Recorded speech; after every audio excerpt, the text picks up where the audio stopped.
بسم اللہ الرحمن الرحیم۔ ہارون رشید عرض کر رہا ہوں، السلام علیکم ورحمۃ اللہ وبرکاتہ۔ برطانیہ کے سلسلے میں بہت سنسنی خیز معلومات موجودہ حکومت کے حوالے سے سامنے آئی ہیں۔ اگرچہ پاکستان میں تبدیلی امریکی ایما پر آئی، مگر اس میں برطانوی کوششوں کا دخل تھا، اس لیے کہ اس خطے میں امریکہ ہمیشہ برطانیہ کے ساتھ مل کر کام کرتا رہا ہے۔ 200 برس سے جس کا انٹیلیجنس نیٹ ورک اس ملک میں قائم ہے۔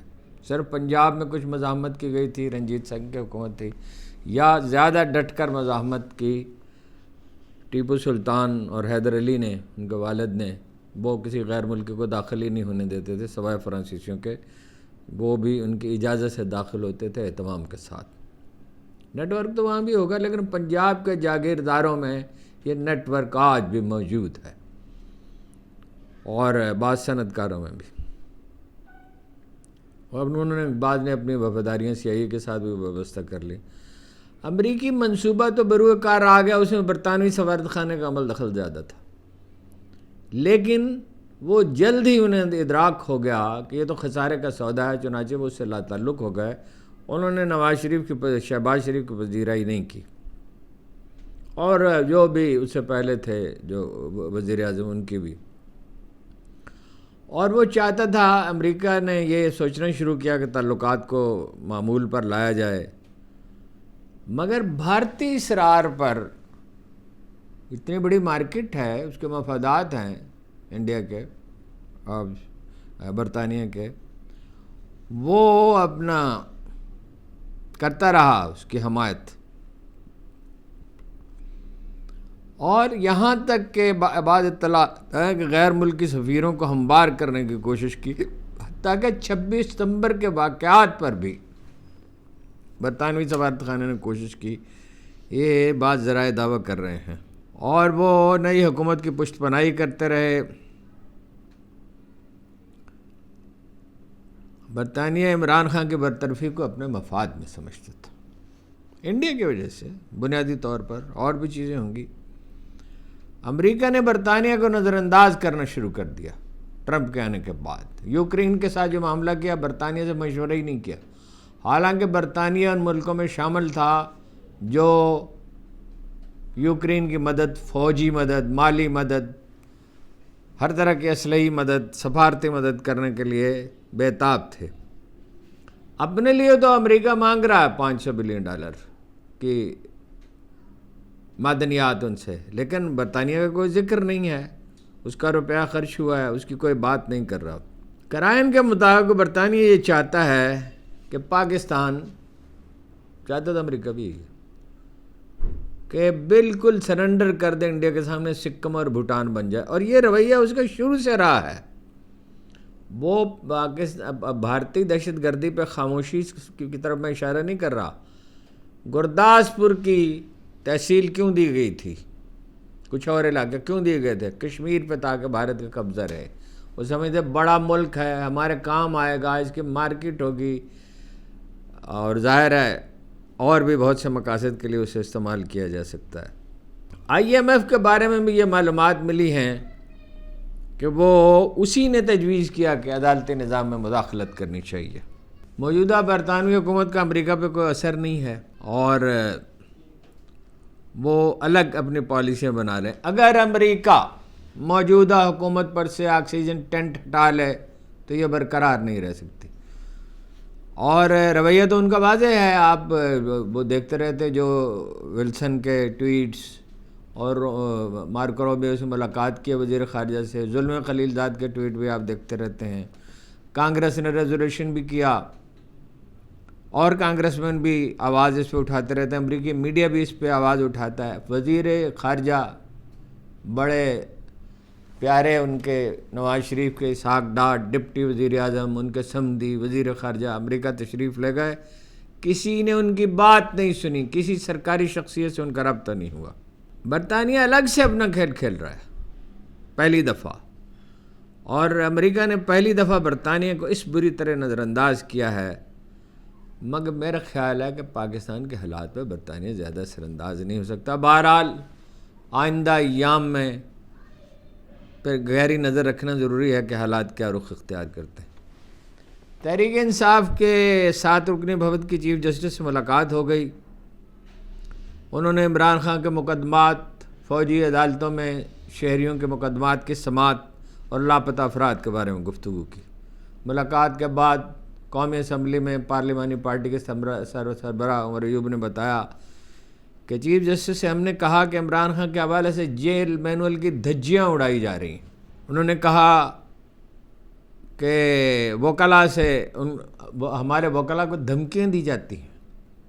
بیرسٹر گوہر نے بعد میں کہا ہم نے چیف جسٹس سے اس پر بھی بات کی کہ اچانک عمران خان کے مقدمات کی تاریخ بدل دی جاتی ہے، وقت بھی بدل دیا جاتا ہے. چیف جسٹس کو بتایا کہ بعض اوقات وکلاء کو ملاقات کی اجازت بھی نہیں دی جاتی. بیرسٹر صاحب نے کہا بشرا بی بی اور تحریک انصاف کے حکومتی ظلم کا شکار کارکنوں کے بارے میں چیف جسٹس سے بات کی. انہیں بتایا کہ خان صاحب کو ان کے بچوں سے بات نہیں کرائی جاتی. اس پر چیف جسٹس نے کہا کہ وہ اس سلسلے میں اقدامات کریں گے. بیرسٹر گوہر نے چیف جسٹس سے کہا کہ آپ کے عدالتی حکم کو تسلیم نہیں کیا جاتا. اس پر بھی چیف جسٹس نے کہا کہ وہ اس میں بہتری لانے کے لیے اقدامات کریں گے. لیمز یونیورسٹی میں نعرے لگائے گئے فوج کے خلاف. یہ جو دہشت گردی ہے اس کے پیچھے وردی ہے، اور یہ جو نامعلوم ہے ہمیں معلوم ہے. اوکاڑا یونیورسٹی میں تشریف لے گئیں. یہ بات درست نہیں ہے. ویسے دہشت گردی فوج ہے، ہم کہہ سکتے ہیں فوج نے دہشت گردی کا مقابلہ کرنے کے لیے اور بہتر کوشش کرنی چاہیے. دہشت گردی تو نہیں کرتی فوج، بلکہ کوئی حدود بھی ہوتی ہیں. وہ امام غزالی نے کہا تھا جب اسماعیلی اب تو اسماعیلی بڑے پرامن شہری ہیں، بڑا کنٹریبیوٹ کرتے ہیں ہماری معیشت میں بھی، اور کبھی قانون کے خلاف سب سے زیادہ پرامن شہری شاید وہی ہیں. لیکن ایک زمانہ تھا ملک شاہ کے زمانے میں کہ وہ لوگوں کو قتل کرتے پھر رہے تھے. عمر خیام کو اٹھا لیا تھا اور اٹھا کر لے گئے تھے. وہ بہت مشکل سے نکلا. وزیر اعظم کو، نظام الملک طوسی کو، اس کو اغوا کر لیا تھا، جس کے نام پہ درس نظامی کا غالباً ہے مدارس میں جو پڑھایا جاتا ہے. اور تتاریوں نے اسے ختم کیا تھا. صلاح الدین ایوبی بھی کوشش کے باوجود نہیں کر سکا تھا. بعد میں صلاح الدین ایوبی آیا.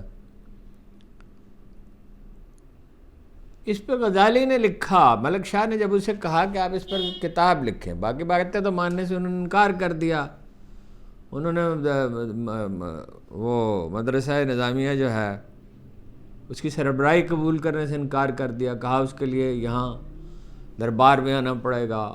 یہ تک کہہ دیا جب انہوں نے کہا مسلمانوں کا حال کیا ہے تو امام غزالی نے یہ تک کہہ دیا ان کی گردنیں اس طرح ٹوٹ رہی ہیں جیسے تیرے گھوڑوں کی گردنیں سنہری لگاموں کے بوجھ.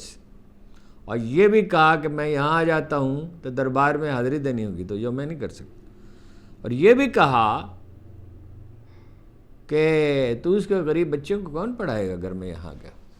مگر جب ان سے کہا ملک شاہ سے، دیکھیں کیسے ایک فکری ذہنی توازن ہوتا ہے، نفسیاتی توازن ہوتا ہے ایک بڑے اسکالر میں. یہ تک کہہ، مگر جب انہوں نے کہا اس پہ کتاب لکھ دیں تو انہوں نے کتاب لکھی.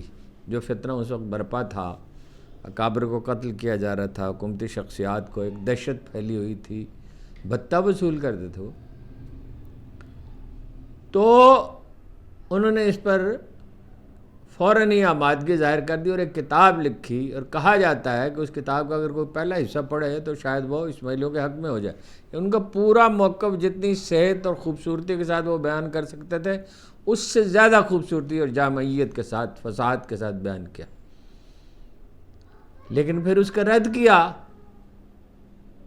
اور ایک نکتہ بڑا کمال کا بیان کیا. یہ کہا کہ آپ کسی پہ 10 الزامات لگائیں، 9 الزامات درست ہوں اور ایک جھوٹ ہو تو ہوگا یہ کہ وہ اس 10ویں الزام کو پکڑ لیں گے، اس کی تردید کر دیں گے اور آپ کی بات، آپ کا موقف درے کا درا رہ جائے گا، لوگ اس کو مانیں گے نہیں. فوج کی پالیسیوں سے اختلاف ہے، اس کے سربراہ سے اختلاف ہے، اس پر تنقید ہو سکتی ہے، سخت تنقید ہو سکتی ہے. یہ کیا کہ غلط الزامات لگائے جائیں، اور یہ کیا کہ ساری کی ساری فوج کو لان تان کا نشانہ بنایا. جیسے جرنلزم کے معاملے میں بھی یہی کیا جاتا ہے. پوائنٹ آؤٹ تو ہم کرتے رہیں گے، اب کو اس کا اثر ہو یا نہ ہو. اطلاعات یہ گردش کر رہی ہیں کہ صدر زرداری جو ہیں وہ وزیر اعلیٰ بلوچستان سے ناراض ہو گئے ہیں. میڈیا میں ایک خبر چھپی ہے جو کہا جاتا ہے کہ پلانٹ کرائی گئی ہے، چھپوائی گئی ہے. اس میں کہا گیا بھتہ خور اور قبضہ گروپ علی حسن اب سرفراز بگٹی کے گلے پڑ گیا ہے. بگٹی کو بہت شوق تھا اس قبضہ گروپ کے ذریعے وزیر اعلیٰ بننے کا. ان کے ذریعے شاید بات چیت ہوئی ہو، ممکن ہے اختلافات ہوئے ہوں، لیکن بہرحال یہ خبر کے بارے میں تو اخبار میں اس کہتے ہیں کہ یہ معتبر نہیں ہے. ہوا جو واقعہ ہوا ہے، بعض اخبار نویس جو کہتے ہیں وہ کہتے ہیں کہ وزیر اعلیٰ سرفراز بگٹی اور صوبائی وزیر حسن زوہری کی موجودگی میں ایک اجلاس بلایا گیا زرداری صاحب کی صدارت میں بلاول ہاؤس میں گزشتہ دنوں. محترمہ فریال تالپور نے ان کے بعض وزراء یعنی بلوچستان کے بعض وزراء اور لیڈروں کی طرف سے اٹھائے گئے اعتراضات کی روشنی میں کچھ سوالات ان سے کیے. ان کو بھی موقع دیا گیا بات کرنے کا. اس پر صدر زرداری نے مبینہ طور پر ان سے یہ کہا، انہیں مزید وقت دینے سے انکار کر دیا اور کہا آپ کا موقف ہم نے سن لیا، آپ جا سکتے ہیں. اب ہوگا کیا یہ میں نہیں کہہ سکتا. اچھا جناب، اطلاعات یہ گردش کر رہی ہیں مولانا فضل الرحمان متحدہ اپوزیشن میں شمولیت کے بارے میں ششوپن کا شکار ہے. انہیں اپنی پارٹی کی پوزیشن مستحکم کرنے کی فکر ہے جسے دھچکا لگا ہے باقی پارٹیوں کی طرح، مگر باقی پارٹیوں کو تو فارم 47 کی بنیاد پر حکومت میں شامل کر لیا گیا اور وہ محروم رہے. میں نے پچھلے دنوں عرض کیا تھا، شاید کل ہی عرض کیا تھا کہ محدود مصالحت ہو سکتی ہے پی ٹی آئی کی ان سے، اور اب ان کی پارٹی کے بعض ذرائع یہ کہہ رہے ہیں کہ مولانا یہ چاہتے ہیں کہ ڈیرہ اسماعیل خان ٹانک کرک بنو کوہاٹ ہنگو میں پی ٹی آئی جو ہے وہ ان کے امیدواروں کی مخالفت نہ کرنے کی یقین دہانی کرائے. یہ وہ سوچ رہے ہیں، بات نہیں ہوئی ہے، سوچ رہے ہیں، تو وہ اتحاد میں شامل ہو سکتے ہیں. میرا خیال ہے کہ پی ٹی آئی کو نرمی کا مظاہرہ کرنا چاہیے. اتنی سیٹیں اگر نہیں، اتنے اضلاع اگر نہیں، تو کچھ سیٹوں پہ نرمی کی جا سکتی ہے. پھر اس کے پاس ایک اور کارڈ موجود ہے، جماعت اسلامی اس کا متبادل ہے. جماعت اسلامی کی پارلیمنٹ میں موجودگی نہیں ہے، اور اگر چند سیٹوں پر وہ ان کے ساتھ مذاکرات شروع کر دیتی ہے، بات چیت ہوتی ہے، تو مولانا دباؤ کا شکار ہو سکتے ہیں.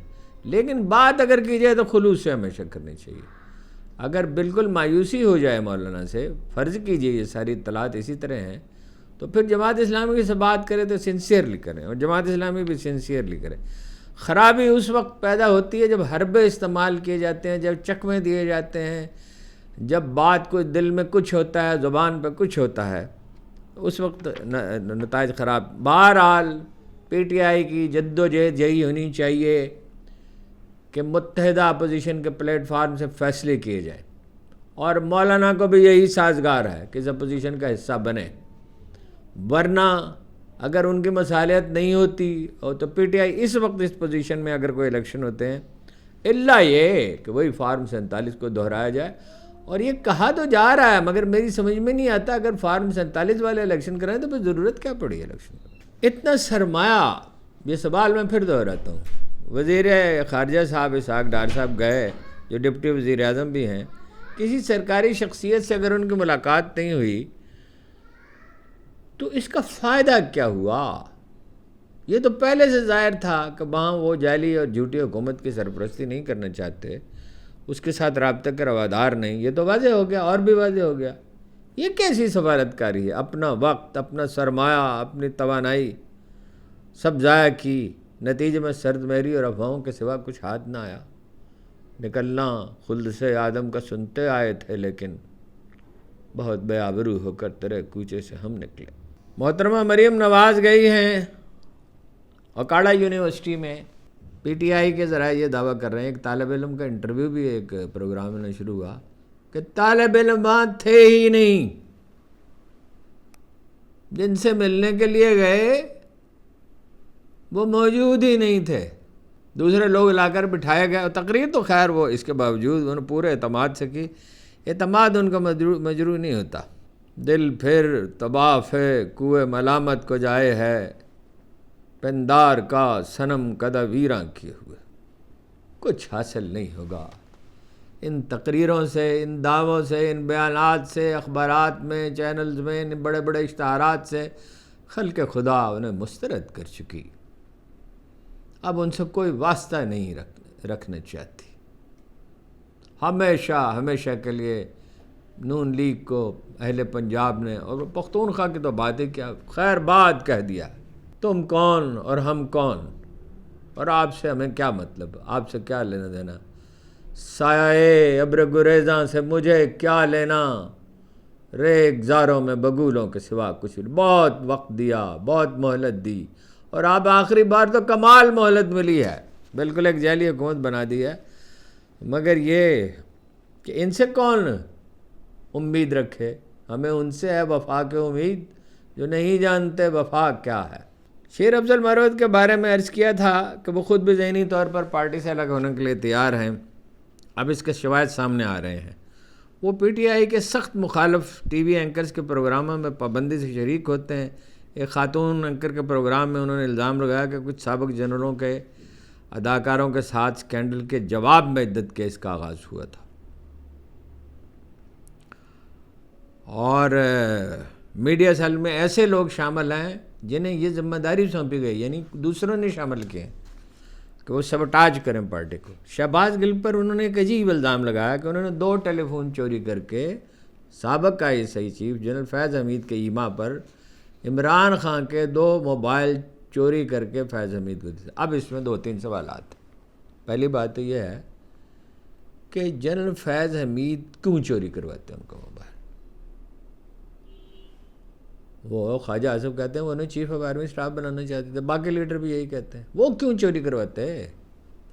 اچھا وہ چوری کراتے، فرض کیجئے تو اس کے لیے شہباز گل تو کوئی موضوع آدمی نہیں تھے، وہ تو ان کا راز فاش کر سکتے تھے. تیسرا سوال یہ ہے کہ ان کے ارد گرد تو ہمیشہ شہباز گل ہی رہتے تھے، ہمیشہ موجود رہتے تھے، دوسرے لوگ بھی آتے تھے. تو کیا عمران خان کو ان پہ شبہ نہ ہوتا؟ وہ معلوم کرنے کی کوشش نہ کرتے؟ اور شبہ ہی ہو جاتا، اگر صرف شبہ ہی ہو جاتا تو ان کو یہ ذمہ داریاں سونپی اتنی اہم جو اب سونپ رکھی ہیں. میں ان کے سیاسی کردار سے بحث نہیں کر رہا، کون سی بات وہ صحیح کہتے ہیں، کون سی غلط کہتے ہیں، کہ کون سی بات 100% درست ہے، کون سی 100% درست نہیں ہے، کون سی جزوی طور پر درست ہے. مگر عمران خان کو ان کو اعتماد تو انہیں حاصل ہے. کمل شوذب نے بھی نے کہا ہے کہ شیر افضل کو پارٹی سے نکالنے کا فیصلہ خان صاحب نے کیا اور بالکل درست کیا. لوگ آتے جاتے رہتے ہیں اور پارٹی چلتی رہتی ہے. شور شرابہ شیر افضل خود کر رہے ہیں. انہوں نے کہا ہل جل تو کوئی لفظ نہیں ہے. اور انہوں نے کہا پارٹی کے روح رواں وہ عمران خان ہی ہیں اور اپنی ذات سے اوپر اٹھ کر سوچنا چاہیے اور عمران خان کی رہائی کے لیے تو کوشش کرنی چاہیے. عوام نے اپنا قائد انہیں چن لیا ہے، وہ انہیں اپنا وزیر اعظم بنا چکے ہیں. سلمان اکرم راجہ کا کہنا بھی یہ ہے کہ یہ خان صاحب کا فیصلہ ہے اور تاخیر سے ہوا. یہ اس وقت ہونا چاہیے تھا جب سعودی عرب کے خلاف انہوں نے بیان دیا تھا. وزیر دفاع خواجہ آصف صاحب نے انکشاف کیا ہے کہ یہ سرگوشیاں تو ہو رہی تھیں، لیکن یہ ان کا کہنا ہے. ایک انٹرویو میں انہوں نے کہا کہ سپہ سالار جو ہیں وہ برطانیہ میں ہیں، اور یہ کہا کہ خط لکھ کر منت سماجت کر رہے ہیں ان کی عمران. یہ منت سماجت انہوں نے کہاں سے ڈھونڈ لی ہے؟ انہوں نے کہا فوج دہشت گردی کے خلاف کارروائی کر رہی ہے اور قربانیاں دے رہی ہے، اور یہ بات ہر شخص جانتا ہے. سیاچین میں وہ لڑ رہے ہیں، دہشت گردوں سے لڑ رہے ہیں. تو عمران خان تو خود یہ کہہ رہے ہیں اور سب لوگ کہہ رہے ہیں. البتہ اپنا موقف تو انہوں نے ڈٹ کر بیان کیا. منت سماجت کہاں سے ڈھونڈ لی؟ اور پراپیگنڈا کرنے کے لیے بھی کوئی سلیقہ چاہیے، نقل کے لیے بھی عقل چاہیے. وہ بات آپ کرتے ہیں جس کو کوئی مانے گا نہیں. وہ خط کروڑوں لوگوں نے سنا ہے، پاکستان میں اور پاکستان سے باہر، اور اس کے اثرات ہیں. آپ اس سے اختلاف کریں، یہ تو آپ کا حق ہے ایک سیاسی لیڈر کے طور پہ. ویسے اینکر نے ان سے یہ نہیں پوچھا کہ وہ کس کی نمائندگی کرتے ہیں. 8 فروری کو رات تک جب تک نتائج دکھائے جا رہے تھے، محترمہ ریحانہ ڈار کے ووٹ 1,31,000 تھے، ان کے 82,000 تھے، سحر وہ جیت کیسے گئے؟ ان سے یہ سوال بھی نہیں پوچھا کہ آپ نے تو فوج کے خلاف اس قدر زہر پھیلایا جس کی کوئی حد ہی نہیں. آپ نے کہا ان کا خون، انہوں نے خون پی لیا عوام کا، اس کی بوٹیاں نوچ لیں، اور آپ نے یہ کہا انہوں نے کوئی جنگ نہیں جیتی. عمران خان تو یہ باتیں اس حد تک تو نہیں جاتے. عمران خان تو حکومت کی تبدیلی کی بات کرتے ہیں، سیاست میں فوجی مداخلت کی بات کرتے ہیں، اور کہتے ہیں کہ آئین کی پاسداری کرنی چاہیے. تو خواجہ صاحب سے یہ سوالات بھی تو پوچھے جانے چاہیے نا. اچھا، اسرائیل کے بارے میں یہ جو ایک مجھے ابھی کسی نے اطلاع دی، تو ذمہ دار بہت آدمی ہے اور بہت تحقیق کرنے والا آدمی ہے. یہ اپنا جو اسرائیل کے بائیکاٹ کی جو مہم ہے، اس میں پیپسی کولا ہے، فانٹا ہے، 7 اپ ہے، کوکا کولا، پیپسی کولا، فانٹا، 7 اپ. انہوں نے کہا وہ تو اسرائیل بناتا ہی نہیں ہے. البتہ کاربوریشن وہ یہ جو اپنا اس میں ڈالتے ہیں نا گیس وغیرہ، یہ غالباً وہی مراد ہے، اس پہ ان کی اجارہ داری ہے، وہ ان کو فراہم کرتے ہیں. وہ فون بھی نہیں بناتا، کمپیوٹر بھی نہیں بناتا. اور یہ جو انڈسٹری ہے اس پہ اس کی اجارہ داری ہے. اب اس کی بنیاد پہ آپ اس کا بائیکاٹ کرنا چاہیں تو وہ بالکل دوسری بات ہے. روزنامہ جنگ اور گیلپ کے ایک سروے کے مطابق مسئلہ کشمیر کے باوجود 41% پاکستانیوں نے کہا مسئلہ کشمیر کے باوجود انڈیا سے سفارتی مراسم قائم کرنے چاہیے. 35% نے مخالفت کی. 22% نے رائے نہیں دی. یہ بڑی اہم بات ہے. 22% نے رائے کیوں نہیں دی؟ لوگ کنفیوز ہیں. خواتین میں ان کی شرح 7% زیادہ ہے مردوں کے مقابلے میں، جنہوں نے کہا سفارتی تعلقات رکھے جا سکتے. بات بالکل صاف ہے. نون لیگ، پیپلز پارٹی، MQM، جمعیت علماء اسلام، ANP اور پختونخوا ملی عوامی پارٹی، ان کا تو ذکر ہی کیا. خود PTI مسئلہ کشمیر پہ بات شد و مد سے نہیں کر رہی جو کرنی چاہیے. حالانکہ موقف تو واضح ہے عمران خان کا. سب سے زیادہ آواز تو انہوں نے اٹھائی، اقوام متحدہ میں اٹھائی، دوسری جگہوں پہ اٹھائی، اور شد و مد سے اٹھائی، اور کوئی ابہام نہیں رکھا. عملی طور پہ کام صرف جماعت اسلامی کر رہی ہے. تھوڑا بہت اگر کوئی چیخ و پکار کرتی ہے. بھائی مولانا فضل الرحمان نے تو یہاں تک کہہ دیا تھا کہ وہ بے شمار جنگ آزادی میں بھی دی گئی بے شمار قربانیوں کے اور اس کے باوجود کہ کشمیریوں کی وہ جو ہے، یعنی ان کا جو روحانی انداز فکر ہے، وہ جب اورنگزیب کو بھیجا گیا منہ مبارک رسول اللہ صلی اللہ علیہ وسلم، انہوں نے کہا وہاں رکھو سری نگر میں جا کے. اور ایک کشمیری شاعر نے لکھا آج کشمیر حجاز کا ہم پلہ ہو گیا. کوئی مصلحت تھی؟ دیکھیے قدرت کے فیصلے ہیں، اور اس منہ مبارک کی وجہ سے کتنی تحریکیں اٹھی ہیں، اور کیا اسے مقام کو کیا حیثیت حاصل ہوئی. صوفی تحریکیں، چونکہ وہ ان کے مکتب فکر سے تعلق نہیں رکھتے، اس لیے انہوں نے روزنامہ جنگ کو ایک انٹرویو میں کہا میں اسے جہاد نہیں مانتا. جہاد تو افغانستان میں چونکہ ان کے مکتب فکر کے لوگ ہیں. ویسے افغانیوں نے بھی جہاد کیا، اس میں کوئی شبہ تو نہیں ہے، انہوں نے غیر ملکیوں کے خلاف ڈٹ کے لڑے ہیں. لیکن چونکہ ان کے یہ اس لیے حمایت کرتے ہیں کہ ان کے مکتب فکر سے ان کا تعلق ہے. پھر وہ کشمیر کمیٹی کے چیئرمین بن گئے. اس کے بعد زرداری کے دور میں بھی رہے، نواز شریف کے دور میں بھی رہے. اب عمران خان نے تو موقف تو ان کا ٹھیک ہے، مگر یہ ہے کہ انہوں نے، ان کی پارٹی جو ہے وہ اس پہ کچھ کام کیوں نہیں کرتی. دیکھیے گھر میں افلاس ہے، یا کوئی مجبوری ہے، کوئی ستم آ پڑا ہے، کچھ بھی ہو جائے، تو گھر میں اگر ایک فرد زخمی ہو یا بیمار ہو، کیا اس کو بلا دیا جاتا ہے؟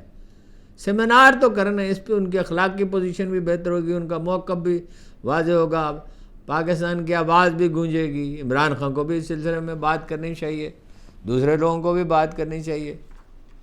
یہ ان کا موقف میں تو کوئی کجی یا خامی یا کمزوری نہیں ہے، بات بھی کرنی چاہیے نا، بات کیوں نہیں کرتے؟ ٹھیک اس وقت جب میں پروگرام کا آغاز کرنے والا تھا، اس وقت خبر آئی پی ٹی آئی کے کارکنوں پر جو ظلم ہو رہا ہے، گرفتاریاں ہو رہی ہیں، تصویریں بڑھ رہی ہیں، گھروں میں چھاپے مارے جا رہے ہیں، معلومات جمع کی جا رہی ہیں،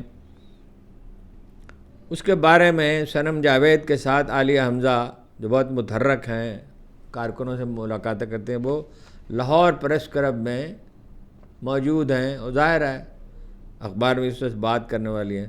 پولیس نے کلب کو چاروں طرف سے گھیر رکھا ہے۔ اب یہ باتیں نہیں، انہیں ہراساں کرنا مقصود ہے، گرفتار کرنا مقصود ہے۔